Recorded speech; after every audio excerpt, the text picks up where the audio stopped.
आपकी जिंदगी की सबसे बड़ी गलती, एक दिन की शादी। हाँ, सही सुना। ये कोई खुशी का मौका नहीं, ये एक सौदा है। एक ऐसा सौदा जिसमें आपका घर, आपका फ्यूचर, आपकी शांति सब सब दांव पर लगा है। और आपको इसकी भानक तक नहीं। आपको लगता है कि आप इज्जत खरीद रहे हैं, पर असलियत में आप अपनी बर्बादी के कॉन्ट्रैक्ट पर साइन कर रहे हैं। हर फेरे के साथ आप कर्जे के एक नए चक्रव्यूह में फंसते जा रहे हैं। यह है आजाद इंडिया का सबसे बड़ा, सबसे लीगल घोटाला, the great Indian wedding heist. और इसमें अगला बकरा आप हैं। अब स्क्रीन पर ये नंबर देखो, 1,93,00,000 रुपए। सोच रहे हो ये क्या है? किसी बड़ी कंपनी का प्रॉफिट, सरकार का कोई नया बजट? नहीं, बिल्कुल नहीं। ये है आपके अगले 20 साल का फ्यूचर, जो एक दिन की ग्रैंड शादी में धुआं हो जाता है। इसे कहते हैं अपॉर्चुनिटी कॉस्ट।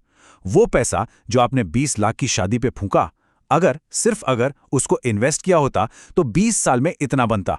एक दिन का शो ऑफ और 20 साल की कमाई आखिर में जीरो। यह सीधा सीधा फाइनेंशियल हार्ट अटैक है। आपके बच्चों की पढ़ाई, आपका रिटायरमेंट, आपका घर, सब कुछ इस एक दिन की आग में जल जाता है। और आप तालियां बजाते हो। सोचो इसके बारे में, जरा ठहर कर सोचो। अब जरा स्क्रीन पर देखो और अपना माथा पकड़ लो। अमेरिका में एक बंदा अपनी साल भर की कमाई का आधा भी शादी पे नहीं लगा था, 0.4 टाइम्स। और यहां इंडिया में हम अपनी साल भर की कमाई का 5 गुना, 5.1 टाइम्स एक शादी पे फूंक देते हैं। मतलब साफ साफ सुनो, एक अमेरिकी से 12 गुना ज्यादा बोझ उठा रहे हो आप, सिर्फ एक दिन की झूठी इज्जत के लिए। वो लोग फ्यूचर के लिए सेव करते हैं, हम लोग क्या कहेंगे के लिए लोन लेते हैं। यही है सबसे बड़ा सबूत कि हम कितने गलत जा रहे हैं। ये कोई सेलिब्रेशन नहीं, यह फाइनेंशियल सुसाइड है, सीधी बात। इसका स्केल देखो, इसका साइज 13 लाख करोड़ रुपए। यह है इंडियन वेडिंग इंडस्ट्री का साइज। ये इंडिया की 4th लार्जेस्ट इंडस्ट्री है। मतलब खाना और ग्रोसरी के बाद हम सबसे ज्यादा पैसा शादी पे उड़ाते हैं। इसका मतलब समझे, देश में रिसेशन आ जाए, मार्केट गिर जाए, पर शादी का धंधा कभी बंद नहीं होता। ये रिसेशन प्रूफ है, क्योंकि ये आपकी सोशल इनसिक्योरिटी पर चलता है। आपका डर इनका प्रॉफिट है। और ये इंडस्ट्री हर साल 15% से बढ़ रही है। सोचो 2030 तक ये 24 लाख करोड़ की हो जाएगी, डबल। कितने और परिवार इस कर्जे के जाल में फंसेंगे, इसका अंदाजा लगाओ। हम दोनों मिलाकर 1,20,000 कमाते हैं, पर शादी का बजट 17 लाख पहुंच गया। कैसे? 800 मेहमान, उनको खिलाना पड़ेगा, उनकी इज्जत करनी पड़ेगी। सेविंग्स, वो तो पहले ही फैमिली के पुराने कर्जे चुकाने में खत्म हो गई। अब 10 लाख का लोन लेना पड़ा है। मेरा हर महीने का 40,000 सीधा ईएमआई में जाएगा अगले 5 साल तक। एसआईपी, घूमना, बच्चे, सब 4 साल पोस्टपोन। और घर लेने का सपना, वो तो भूल ही जाओ। डर लगता है कि जिस रिश्ते को शुरू करने के लिए इतना कर्जा ले रहा हूं, कहीं ये कर्जा ही उस रिश्ते को तोड़ ना दे। तो असल में आप शादी नहीं कर रहे, आप एक ईएमआई बेस्ड लाइफ सब्सक्रिप्शन ले रहे हो। हाँ, स्टेप 1, शादी के लिए लोन लो। स्टेप 2, जैसे ही लोन चालू, घर का सपना कैंसिल, क्योंकि इतनी ईएमआई के बाद होम लोन कौन देगा भाई। स्टेप 3, बच्चे की प्लानिंग, अरे होल्ड पे डालो, पहले शादी के टेंट का पैसा तो चुकाओ। और स्टेप 4, जब पैसों की तंगी आती है ना, तो रिश्ते में दरार आती है, लड़ाइयां शुरू हो जाती हैं। असली हनीमून आपका नहीं, बैंक का होता है, जो अगले 5-10 साल आपके पैसों पे ऐश करता है। और आप बस बैंक स्टेटमेंट देखकर एक दूसरे को कोसते रहते हो। और अगर डेटा चाहिए तो डेटा चिल्ला चिल्ला कर सच बता रहा है। आधे से ज्यादा लोग, 51%, अपना घर इसलिए नहीं ले पा रहे हैं क्योंकि वो शादी के कर्जे की ईएमआई भर रहे हैं। सोचो, जिंदगी भर की सबसे बड़ी सिक्योरिटी, अपना घर, एक दिन की पार्टी के लिए कुर्बान कर दी जाती है। आपका डेट टू इनकम रेशो इतना खराब हो जाता है कि कोई भी बैंक आपको होम लोन देने के लिए तैयार नहीं होता। बचपन से जो सपना देखा था कि अपना घर होगा, वो सपना शादी के मंडप में ही स्वाहा हो जाता है। ये है आपकी बिग फैट इंडियन वेडिंग का असली रिटर्न ऑन इन्वेस्टमेंट, जीरो, बड़ा सा जीरो। कर्जा हमेशा अपने साथ झूठ लेकर आता है। एक सर्वे में 56% लोगों ने यह माना कि वो शादी के खर्चों पर अपने पार्टनर से झूठ बोलते हैं या पूरी बात नहीं बताते। इसे कहते हैं फाइनेंशियल इनफिडेलिटी, एक आर्थिक बेवफाई। शायद लड़के के परिवार ने अलग से लोन ले लिया हो, या लड़की ने अपने क्रेडिट कार्ड मैक्स आउट कर दिए हों। पता कब चलता है? शादी के 6 महीने बाद, जब बैंक के फोन आने लगते हैं। ये ट्रस्ट तोड़ देता है। ये ऐसी दरार डालता है जो कभी नहीं भरती। और याद रखिएगा, फाइनेंशियल इनफिडेलिटी तलाक की सबसे बड़ी वजहों में से एक है। जिस शादी को बचाने के लिए झूठ बोला, वही झूठ उस शादी को ले डूबता है। आपकी जेब कट रही है, आप कर्जे में डूब रहे हो, पर यह पैसा जा कहां रहा है, किसके पास? मिलिए असली खिलाड़ियों से, द वेडिंग माफिया। ये वो लोग हैं जो आपके डर को अपना धंधा बनाते हैं। ये हैं वो वेडिंग इंडस्ट्रियल कॉम्प्लेक्स के बॉस लोग।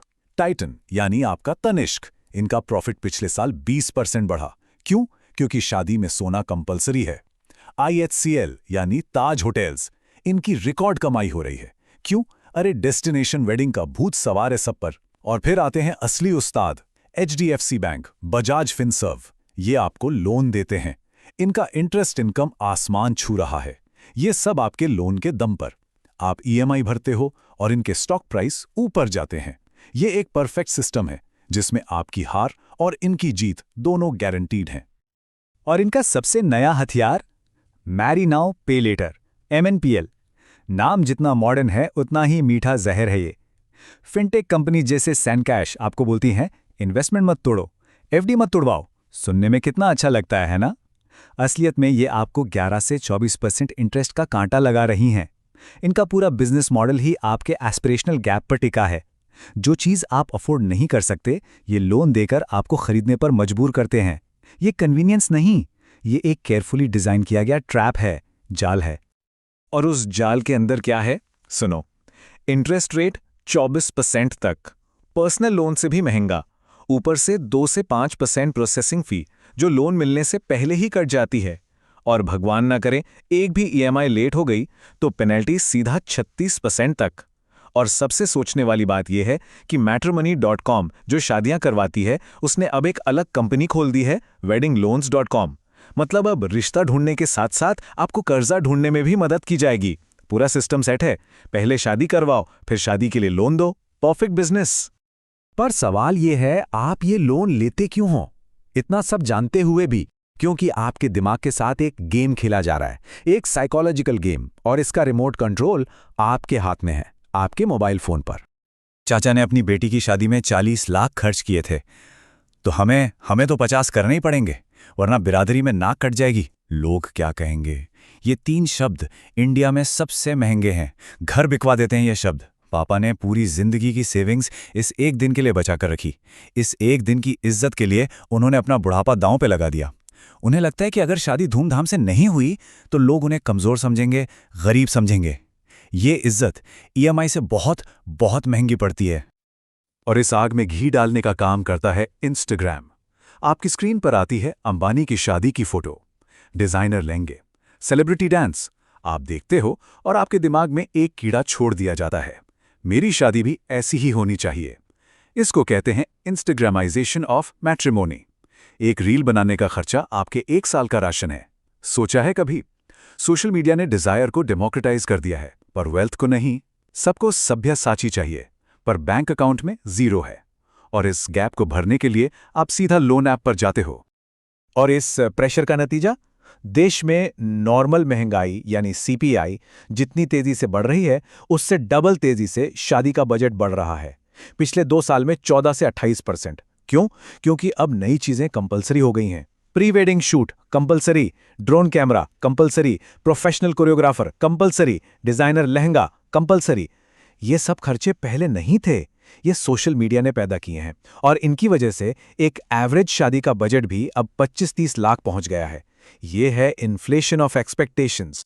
जब पर्सनल लोन और MNPL की लिमिट खत्म हो जाती है, जब सारे रास्ते बंद हो जाते हैं, तब लोग अपना आखिरी और सबसे खतरनाक मूव चलते हैं, लोन अगेंस्ट प्रॉपर्टी, LAP। मतलब एक दिन की पार्टी के लिए अपने सर से छत गिरवी रखना, अपने बच्चों का घर दांव पे लगा देना। ये लोन 15 से 20 साल तक का होता है। आप 20 लाख के लोन के बदले टोटल 38 लाख चुकाते हो, डबल। और इन 20 सालों में अगर नौकरी चली गई, कोई मेडिकल इमरजेंसी आ गई, तो क्या होगा? बैंक आपका घर ले जाएगा। एक दिन की झूठी शान के लिए आप पूरी जिंदगी के लिए सड़क पे आ सकते हो।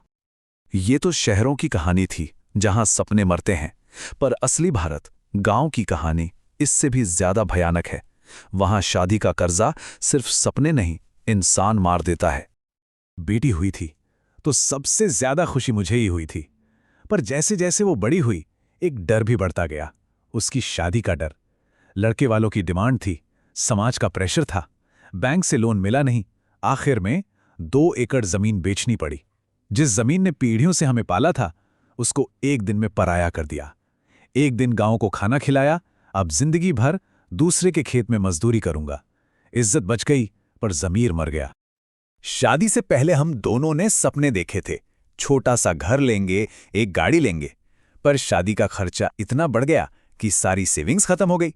ऊपर से 5 लाख का लोन भी हो गया। अब शहर में किराए के मकान में रहते हैं। हर महीने जब ईएमआई जाती है ना, तो लगता है जैसे उस दिन डीजे पे नाचने की सजा मिल रही है। वो दिन तो यादगार था, पर उसकी यादें अब बोझ लगती हैं। हर चीज में झगड़ा होता था। तुम्हारे रिश्तेदार ज्यादा आए थे, वो डेकोर जरूरी नहीं था, उस फोटोग्राफर को इतने पैसे क्यों दिए। प्यार कब पैसे की लड़ाई में बदल गया पता ही नहीं चला। ईएमआई का प्रेशर इतना था कि हमने एक दूसरे से बात करना ही बंद कर दिया।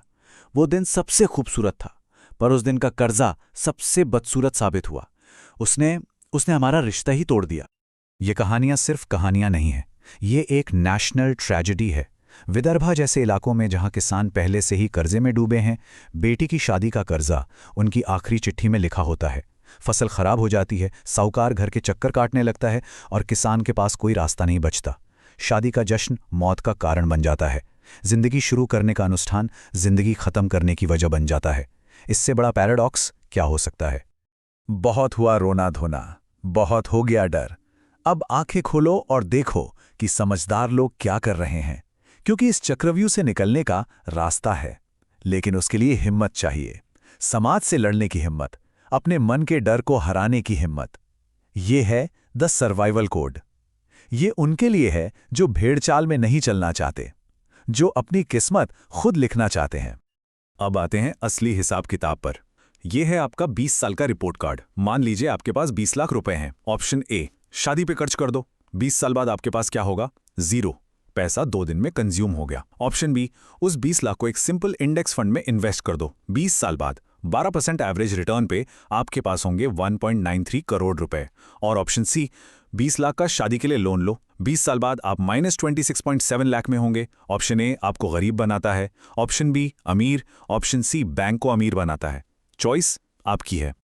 तो आखिरी सवाल ये है और इसका जवाब आपको खुद को देना है। उन 500 मेहमानों को इंप्रेस करने के लिए जिसमें से 300 को आप ठीक से जानते भी नहीं, इंस्टाग्राम पे 1000 लाइक्स पाने के लिए क्या आप अपने बच्चे की पढ़ाई और अपना बुढ़ापा दांव पे लगाओगे? क्या वो झूठी वाहवाही इतनी कीमती है कि आप उसके लिए अपनी असली जिंदगी की नींव खोखली कर दो? कमेंट में लिखो और झूठ मत बोलना, कम से कम खुद से। ये इंडस्ट्री रुकने वाली नहीं है। इसका अगला टारगेट है 24 लाख करोड़। ये और बड़ी होगी और अग्रेसिव होगी और नए नए तरीके ढूंढेंगी आपकी जेब से पैसा निकालने के। सवाल ये नहीं है कि वो कितना कमाएंगे, सवाल ये है कि इस 24 लाख करोड़ में आपका हिस्सा कितना होगा, कितना कर्जा आप लेंगे, कितने सपने आप कुर्बान करेंगे। सोचेगा जरूर, क्योंकि वो आपके बारे में जरूर सोच रहे हैं।